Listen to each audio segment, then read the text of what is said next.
आनंद आजकल छाया के बदले व्यवहार से बहुत परेशान था।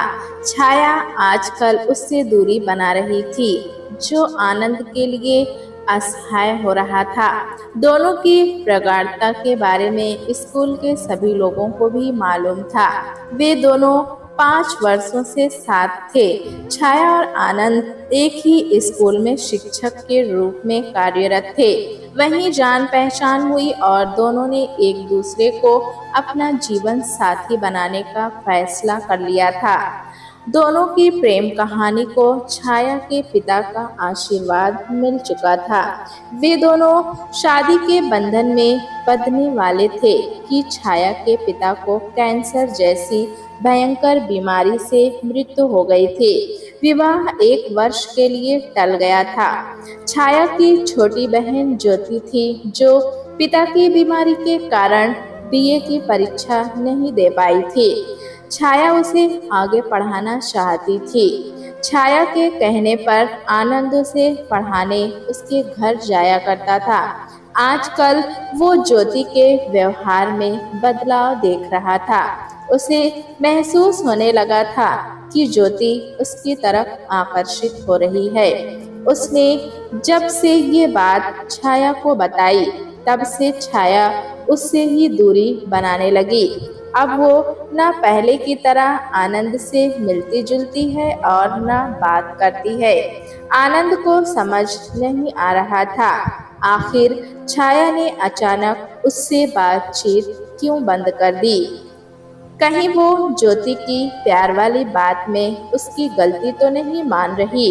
नहीं नहीं, वो अच्छी तरह जानती है मैं उससे कितना चाहता हूँ। आखिर कुछ तो पता चले, उसकी बेरुखी का कारण क्या है।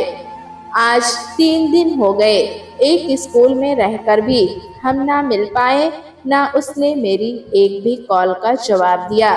आनंद छाया की गतिविधियों पर अपनी नजर जमाए हुए था। वो स्कूल आया जरूर, पर आनंद दाखिल नहीं हुआ।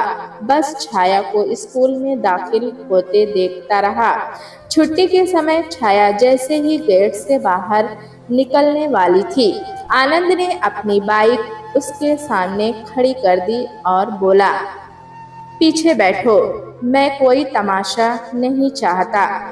छाया ने उसकी वाणी में कठोरता महसूस की। वो डर गई। वो चुपचाप बाइक पर बैठ गई। बाइक तेजी से सड़क पर दौड़ने लगी। थोड़ी देर बाद आनंद के बाइक को एक छोटे से पार्क के पास रोक दिया। पार्क में और भी जोड़े बैठे हुए थे। आनंद ने छाया का हाथ पकड़ा और छाया के साथ एक बेंच पर जाकर बैठ गया। 2 पल दोनों खामोश बैठे रहे। फिर आनंद ने कहा, छाया, मैंने तुम्हें कितनी कॉल की, तुमने ना फोन उठाया ना मुझे कॉल ही किया। आखिर क्या बात है? क्यों मुझसे दूर रहकर मुझे परेशान कर रही हो? मेरी क्या गलती है? मुझे बताओ, मैंने ऐसा क्या कर दिया? आनंद, तुम्हारी कोई भी गलती नहीं है। तब फिर इस बेरुखी का मतलब? मैं खुद बहुत परेशान हूँ। छाया ने भीगे स्वर में कहा, तुम्हारी ऐसी कौन सी परेशानी है जो मुझे पता नहीं? मैं तुम्हारा साथी हूँ, सुख दुख का भागीदार हूँ। मुझे बताओ तो हम मिलकर हर समस्या का हल निकाल लेंगे। छाया एकटक आनंद को देखे जा रही थी। ऐसे क्यों देख रही हो? तुम्हें मुझ पर विश्वास नहीं है? तुम जानती हो मैं झूठ नहीं बोलता। बताओ क्या बात है? ज्योति मेरी छोटी बहन है, जानता हूँ। आगे मैं उसे बहुत प्यार करती हूँ। ठीक है, फिर पापा ने मरते समय मुझसे वादा लिया था, मैं ज्योति का अच्छे से ध्यान रखूं, उसकी हर इच्छा का ख्याल रखूं और उसकी इच्छा तुम हो। आनंद, पागल तो नहीं हो गई हो तुम? क्या बोल रही हो? जरा सोचो। सही सोच रही हूँ आनंद। तुमसे अच्छा लड़का ज्योति के लिए कहाँ मिलेगा मुझे? शट अप छाया। पागल मत बनो। ज्योति से मैं 8 साल बड़ा हूँ। मेरी माँ मेरे पापा से 9 साल छोटी थी। ओ माई गॉड, क्या हो गया है तुम्हें? I love you only but Jyoti love you. उसे हमारे बारे में नहीं पता है। सब सच बता दो उसे। तुम्हारे पापा का आशीर्वाद भी मिल चुका है हमें। हम तो शादी करने वाले थे। जब वो ये सब सच जानेगी तब वो सब समझ जाएगी। वो दिन भर बस तुम्हारी बातें किया करती है। तुमने पढ़ाते समय उसे जो उदाहरण दिए हैं उन्हें उसने जीवन के सूत्र बना लिए हैं। वो बच्ची है आनंद। सच जानकर उसका दिल टूट जाएगा। वो बिखर जाएगी। वो तुम्हें बहुत चाहने लगी है आनंद। इसका मतलब ये है ज्योति तुमको चाहती है और मैं ज्योति को तुम्हें सौंपना चाहती हूँ। नहीं छाया नहीं, मैं जीते जी मर जाऊंगा। तुम इतनी कठोर कैसे हो सकती हो? क्या तुम्हारा प्यार झूठा था, नकली था? तुम ऐसा सोच भी कैसे सकती हो? तुमने अभी अभी मेरी हर समस्या का हल निकालने की बात कही थी और अब मुकरने लगे हो। छाया ने बिल्कुल शांत स्वर में कहा। मतलब तुम मेरे बिना रह लोगी? आनंद ने व्यंग करते हुए कहा। ये मेरे सवाल का जवाब नहीं है। छाया ने फिर अपनी बात रखनी चाहिए। तुम मुझे प्यार नहीं करती ना? आनंद बात से हटना चाह रहा था। यही समझ लो। ज्योति तो करती है ना? मैं पागल हो जाऊंगा छाया। मुझ पर रहम करो। तुम ज्योति को अपना लो। बस मेरी इतनी बात मान लो आनंद। अगर कभी भी मुझे प्यार किया होगा उसी का वास्ता देती हूँ मैं तुम्हें। मैं माँ से क्या कहूँगा? आनंद ने आखिरी दांव फेंका। कुछ भी कह देना। बदल गई छाया, बिगड़ गई छाया। जो चाहे सो कह भी देना। तुम बहुत स्वार्थी हो गई हो छाया। तुम मुझसे प्यार नहीं करती। तुम्हें बस अपनी बहन से प्यार है। तुमने मुझे जीते जी मार दिया। आज का दिन मैं कभी भी भूल नहीं पाऊंगा। चलो मुझे छोड़ दो। मैं क्या छोड़ूंगा तुम्हें? तुमने मुझे छोड़ दिया। आनंद ने बाइक स्टार्ट की। छाया चुपचाप पीछे बैठ गई। आनंद उसे घर से कुछ दूरी पर छोड़ छाया को बिना देखे तेजी से निकल गया। छाया रात भर सो न सकी। वो सारी रात बेचैन रही। उसका स्कूल जाने का मन बिल्कुल नहीं था, पर आज जाना बहुत जरूरी था, इसलिए उसे जाना पड़ा। वो सीधे क्लासरूम में चली गई। क्लास लेने के बाद वो लाइब्रेरी में जाकर बैठ गई। आज उसमें आनंद की सामना करने की हिम्मत नहीं हो रही थी। उसने पर्स से एक किताब निकाली और पढ़ने की बेकार कोशिश करने लगी। पढ़ने में बिल्कुल मन नहीं लग रहा था, पर समय काटना था क्योंकि अभी आनंद स्टाफ रूम में होगा। घंटी लगने के बाद वो उठी और क्लास लेने चली गई। उस दिन छाया दिन भर आनंद के सामने आने से बचती रही।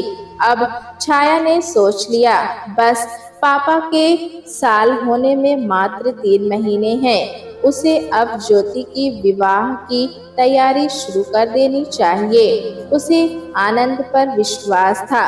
वो उसे धोखा नहीं देगा। अब उसे ज्योति को आनंद से विवाह की बात बता देनी चाहिए। उसने जब ज्योति को बताया वो खुशी से झूम उठी। उसका चेहरा लज्जा से लाल हो गया। उसने कहा कि शायद इसी कारण आनंद जी अब उसे पढ़ाने नहीं आ रहे हैं। छाया क्या कहती? वो चुप रही। अगले महीने से स्कूल में परीक्षा है और स्कूल के अंदर की परीक्षा का कार्यभार छाया के पास था। वो परीक्षा प्रभारी थी। इन दिनों छुट्टी लेना मुश्किल हो जाता है। उसने सोचा परीक्षा के बाद से वो विवाह की तैयारी में जुट जाएगी। छाया की एक सहेली तबस्सुम, जो पहले इसी स्कूल में मनोविज्ञान की शिक्षिका थी, विवाह के बाद हैदराबाद चली गई थी। उसने अचानक से खबर किया कि वो दिल्ली वापस आई है और उससे मिलने के लिए आना चाहती है। छाया ने उसे दिन के खाने पर बुला लिया था। उस दिन छाया को जल्दी घर आना था, पर बहुत देर हो रही थी। तबस्सुम अपनी 3 महीने की खूबसूरत बेटी नूर को लेकर छाया के घर आ गई थी। ज्योति नूर को बहुत प्यार कर रही थी। दीदी, जी करता है मैं आपकी बेटी को रख लूं। ज्योति ने नूर को पुचकारते हुए कहा। रख लो, तबस्सुम ने हंसकर जवाब दिया। तबस्सुम ज्योति से पहली बार मिल रही थी। अगर अंकल जी नहीं गुजरते तब अभी तक तेरी छाया दीदी को भी मुन्ना या मुन्नी हो गई होती। आनंद और छाया मम्मी और पापा बन गए होते। अंकल जी अपने सामने शादी नहीं देख पाए, पर उनका आशीर्वाद तो उन दोनों को मिल ही चुका है। क्या कहा आपने तबस्सुम दी? ज्योति ने हैरत से पूछा। यही कि शादी हो गई होती, अब तक छाया और आनंद मम्मी पापा बन गए होते। तबस्सुम ने सच्ची बात कह दी। ज्योति ने ये सुना तो वो सन्न रह गई। जो उसने सुना वो सच है या तबस्सुम दी ने ऐसे ही ये बात कह दी? पर वे आनंद का नाम क्यों ले रही हैं? वे किसी और का भी तो नाम ले सकती हैं। इसका मतलब है दीदी और आनंद जी। ज्योति को कुछ समझ नहीं आ रहा था। उसने जैसे तैसे खुद को संभाला और अपने चेहरे के भाव को सामान्य कर लिया था। तबस्सुम दिन भर रही और रात होने से पहले वापस घर चली गई, पर ज्योति के मन में हलचल मचा गई। मतलब साफ है, पापा भी इन लोगों के बारे में जानते थे। वो कैसे नहीं जान पाई? पापा की बीमारी में अस्पताल में आनंद जी आते रहते थे। उस समय की परिस्थिति ऐसी थी जिसमें इन सभी विषयों पर सोचने की फुर्सत भी नहीं थी। जब पापा के कैंसर का पता चला तब हम सभी पापा में लग गए। एक बात तो स्पष्ट है कि आनंद और दी का प्यार बहुत गहरा है। एक दूसरे के प्रति अटूट विश्वास है। इसी कारण इन्हें किसी को दिखाने की जरूरत नहीं पड़ी। उसी प्यार में दीदी ने आनंद जी को मुझसे विवाह करने के लिए मना भी लिया होगा। दीदी ने ऐसा आखिर क्यों किया? काश एक बार मुझे सब सच सच बता दिया होता। ये तो अच्छा हुआ कि तबस्सुम दी ने मुझे सब सच से अवगत करा दिया, वरना स्कूल की परीक्षा समाप्त होने के बाद छाया ने ज्योति से कहा। ज्योति, पापा की बरसी के बाद मैं तेरे विवाह की सोच रही हूँ। बरसी को 2 महीने रह गए हैं। तब तक मैं धीरे धीरे शादी की तैयारियां भी करती रहूंगी। इतनी जल्दी क्या है दीदी? ज्योति ने कहा। नहीं ज्योति, शुभ कार्य में विलंब ठीक नहीं। छाया को जैसे हड़बड़ी थी। हाँ तो ठीक है, अगले सप्ताह 27 तारीख को तुम्हारा जन्मदिन है। उस दिन कुछ कार्यक्रम कर लो। ज्योति ने कहा। धत, मेरे जन्मदिन के समय ठीक नहीं है, किसी और दिन रखूंगी। छाया ने मना कर दिया। दीदी, मुझे कुछ कहना है, ज्योति ने आग्रह किया। हाँ बोलो। छाया ज्योति को देखते हुए बोली। दीदी, इस बार मैं तुम्हारा जन्मदिन अपनी पसंद से सेलिब्रेट करना चाहती हूँ। ज्योति ने बहुत लाड से कहा था। अरे, मेरा जन्मदिन क्या मनाना? छाया ने टालना चाहा। मैंने कहा ना, इस बार मैं तुम्हारा जन्मदिन सेलिब्रेट करूंगी। फिर तो मैं ससुराल चली जाऊंगी ना। तुम तो मेरी हर इच्छा पूरी करती हो। इतनी सी बात नहीं मानोगी दीदी? ज्योति छाया से मनुहार करने लगी। अच्छा बाबा, तुम सेलिब्रेट कर लेना। पर भीड़ भाड़ नहीं, समझी। छाया ने अपनी बात रख दी। ठीक है, मैं समझ गई। ज्योति खुश हो गई। छाया स्कूल में आनंद से बस काम की बात किया करती थी। वो कोशिश करती कि आनंद से उसका सामना कम हो।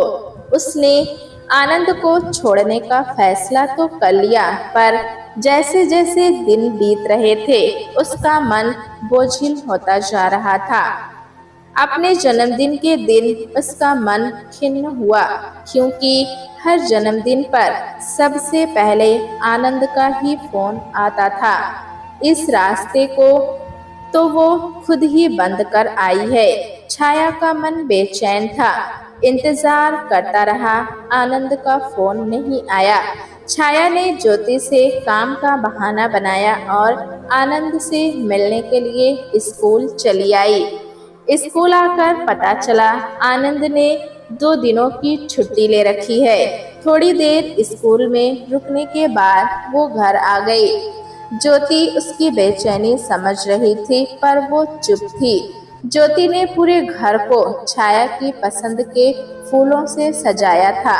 उसने सारा खाना अपने हाथों से बनाया, यहाँ तक कि केक भी उसने बड़े प्यार से बनाया। छाया ने कहा था, इतनी मेहनत करने की क्या जरूरत है, केक मंगा लेते हैं, पर वो तैयार नहीं हुई। ज्योति ने छाया को माँ की साड़ी देकर कहा, दीदी शाम को यही पहनना। माँ की साड़ी क्यों? छाया ने अचरज से पूछा। पहन लो ना, बस ऐसे ही। आज तो मेरी हर बात माननी है, याद है ना? ज्योति ने ऑर्डर से कहा। अच्छा हाँ, छाया ने कहा। छाया का मन हो रहा था वो ज्योति से पूछे कि आनंद को बुलाया है या नहीं, पर उसकी हिम्मत नहीं हुई। तुम क्या पहन रही हो? छाया ने प्यार से पूछा। आज तुमने जो पीला सूट दिया था ना, वो वाला पहनूंगी, ठीक है ना? ज्योति खुशी से बोली।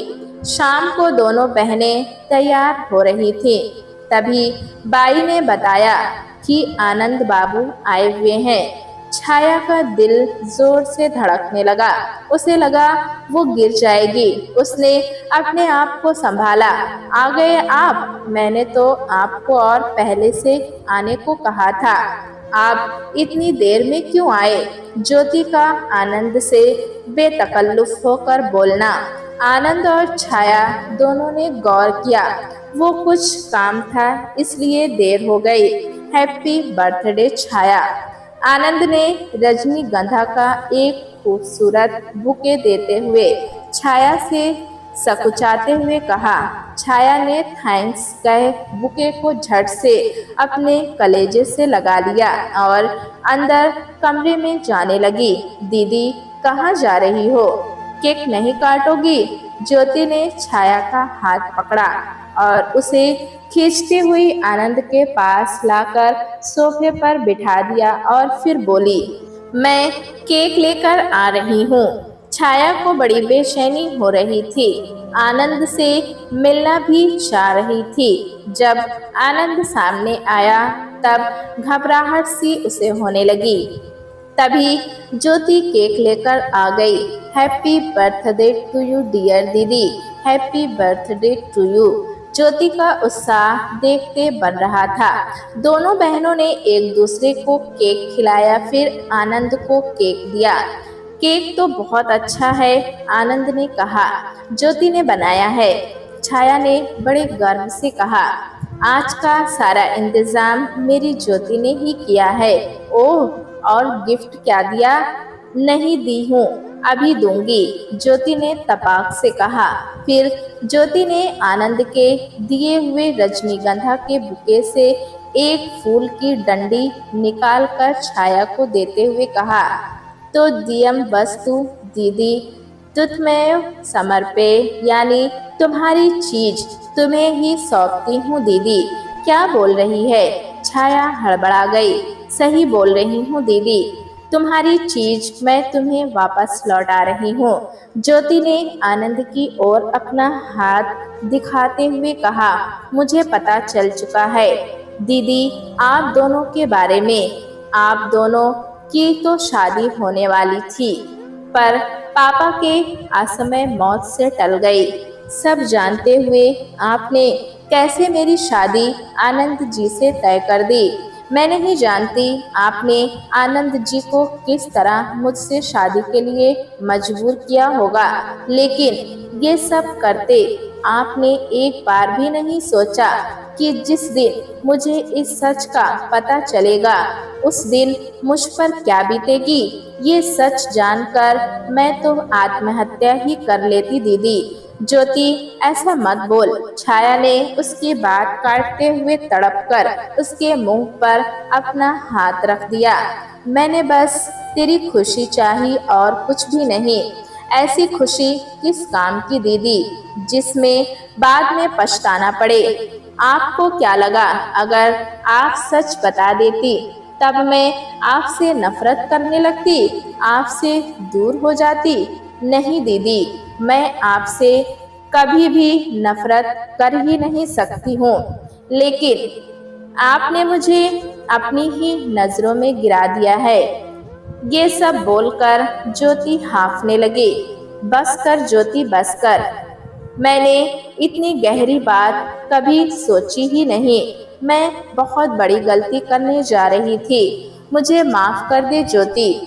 कभी कभी बड़ों से भी नादानियां हो जाती हैं। बस एक बार मुझे माफ कर दे मेरी बहन, एक शर्त पर। ज्योति ने कहा, मैं तेरी हर शर्त मानने को तैयार हूँ, तू बोल कर तो देख। छाया ने कहा, आप अभी ये केक मेरे होने वाले आनंद जीजा जी को खिलाइए। ज्योति ने आनंद की ओर इशारा करते हुए कहा, ओके। छाया ने केक का टुकड़ा आनंद के मुंह में डाला। उसकी आंखें, उसका तन मन, उसका रोम रोम उससे क्षमा याचना कर रहा था। तीनों की आंखें भरी थी, पर ये आंसू खुशी के थे। प्यारे दोस्तों, कहानी कैसी लगी हमें कमेंट में ज़रूर बताएं। चैनल पे नए हैं तो एक लाइक और सब्सक्राइब करना ना भूलें।